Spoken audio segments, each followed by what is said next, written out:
it's really boring to some extent. You know, living through history has probably never been so dull because it varies a little bit from person to person. Everyone's experiences are different. In our community, we have been in the strict form of lockdown, which means we're not meant to leave our homes since the 1st of April. So more than a month now. We are, however, tested every day. So usually somewhere between 8:30 and 9 a.m., somebody walks through in a hazmat suit with a megaphone calling different house numbers, and then we need to drop everything and run downstairs, queue up to take a PCR test that is done in the throat, not the nose, thankfully. And then the rest of the day we're at home.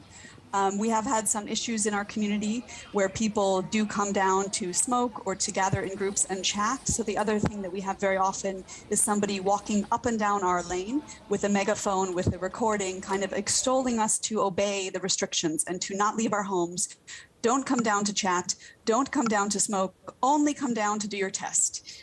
It's quite a monotonous kind of background. I would say that the work weeks or the work days are slightly better than the weekends or the holidays because at least, you know, you're working and there's online school for some of the children. But it's pretty monotonous and intense. And, you know, I can say also after only leaving my home to do COVID tests for more than a month, you do get a bit stir crazy. Yeah, and just physically not to be active in any way. You've got 2 small children in an apartment. It must be very difficult to explain to them why they are locked up. Yes, you know, they have had a lot of frustrating moments for children, and you know, I have little boys. They want to be running outside. The weather's getting nice and inside. The only time they get to be moving outside is when they go for their COVID tests. We let them go on their scooters to the tests so they get that kind of bit of movement. Their football club has done some online trainings for them, and I try and make them do exercise every day. I find little videos for us to do or something to try and keep them active. They don't love it, but I feel like after so much time, that much inactivity is just really not great for young children. Yeah. The food supply has been very complicated. Give us a sense of what provisions you have. Are they very basic provisions? What have you run out of? It's been a really challenging and actually time-consuming part of this whole experience. So the food insecurity in the beginning, when the lockdowns were extended beyond the initial 4 days, was actually quite stressful. Mostly, again, because I was more concerned about making sure we had enough for the children, and we were running out of fresh food, fresh fruits, fresh vegetables. We did have frozen food because we'd stocked up on it. But we live in a community with some elderly or more vulnerable people who don't have resources, and they were really, you know, running out of basic supplies, and there was real concern and real hunger. So when we were able to get some food, we shared it, of course, with our neighbors. And that has been one bright spot that neighbors really share. We do a lot of bartering.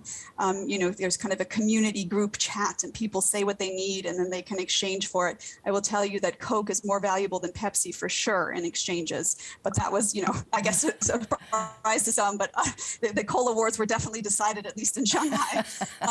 You know, and it's been now that we have group bulk buying through our community, it is a bit better, but you need to hit a certain number of orders in order to get the delivery.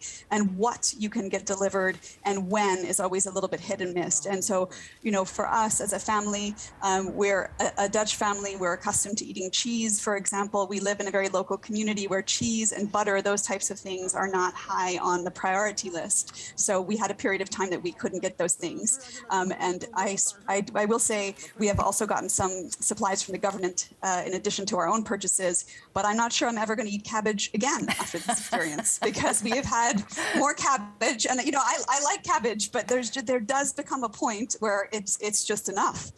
So I think not having control and then spending a lot of time and energy trying to keep track of bulk purchases. And then every once in a while, you'll have this amazing moment where you can find something that you can order in a smaller amount for a private consumption, but it tends to be very expensive. I mean, you're trying to leave China. How complicated is that during this kind of lockdown? We're not leaving China permanently. We will come back and continue to live here, but we've decided to push forward our departure for the summer when we'd intended to go visit family because of this situation. In particular, for the children, they can return to in-person school in the Netherlands and also just have a slightly more normal life. It is a little bit complicated, but there's now been enough people doing it that you can kind of follow the paths of those who've already done it.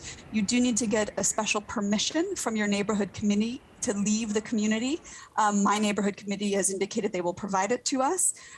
Getting to the airport itself can be quite complicated because public transport is closed. There are now maybe a few taxis starting to be on the street. I don't know. I haven't been out on the street in a very long time, but you have to kind of book a car that has the permissions to cross districts and to actually get to the airport. And when people were first starting to leave several weeks ago, they were charging exorbitant fees. Now it's slightly more reasonable, but there's just a lot of logistics, and you need a PCR test and also an antigen test before you get to the airport and then to board your flight. So it feels very overwhelming when you look at the list of things you need to do. But actually, from what I've heard, once you just kind of tick off each item on the list and get to the airport, people are departing. Yeah. Unless their flights are canceled, which of course is a risk. And because then they get stuck, do they not just get sort of stranded at the airport? They're not allowed to go back.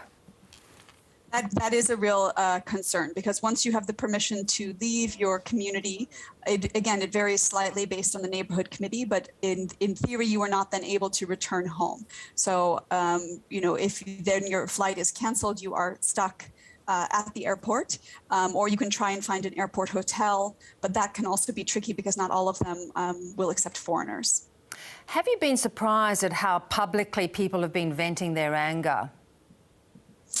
Yes and no. What I've been surprised to see is just the fact that it's taken on kind of a life of its own to some extent. You really have seen people, particularly in my community and in others I've talked to in Shanghai. Shanghai is a really industrious city. It's been proud of being, the economic powerhouse of China, of being well-functioning, of being orderly. And so when we first went into lockdown, people trusted the government and believed that this would be a 4-day lockdown and that very soon we'll be back to business as usual. So the disillusionment and then the frustration with the way it's been kind of very clumsily managed is something that's been noteworthy to me. Also, candidly, though, when people are hungry or frustrated or, can't get out of their homes, it's inevitable that will rise to the surface.